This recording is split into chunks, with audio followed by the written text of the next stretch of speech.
प्रारंभ में कुछ भी नहीं था, न आकाश, न भूमि, न समय, न दिशा।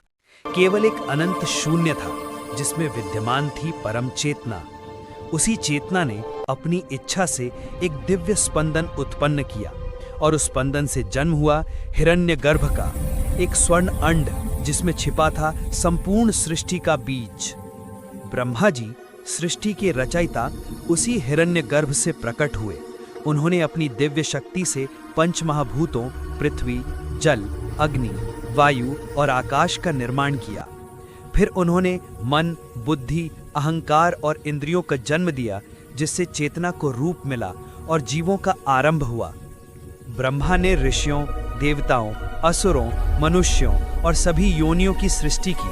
उन्होंने चारों वेदों की उत्पत्ति की, ऋग्वेद ज्ञान के लिए, यजुर्वेद कर्म के लिए, सामवेद भक्ति के लिए और अथर्ववेद रहस्यमय ज्ञान के लिए। इस प्रकार सृष्टि का पहला युग प्रारंभ हुआ, सत्ययुग। जब सृष्टि व्यवस्थित हो गई, तब पालन की जिम्मेदारी विष्णु जी ने संभाली। उन्होंने धर्म की स्थापना की, जीवन के चारों पुरुषार्थ धर्म, अर्थ, काम और मोक्ष का मार्ग दिखाया। इस सृष्टि में हर जीव अपने कर्मों के अनुसार आगे बढ़ता है। देवता, मनुष्य, पशु, वनस्पति सभी एक ही ब्रह्मांडीय ऊर्जा के अंश हैं। ये सृष्टि किसी एक बार की रचना नहीं, बल्कि एक सतत प्रवाह है। जैसे नदी बहती रहती है, वैसे ही ब्रह्मांड जन्म लेता और पुनः रूपांतरित होता रहता है।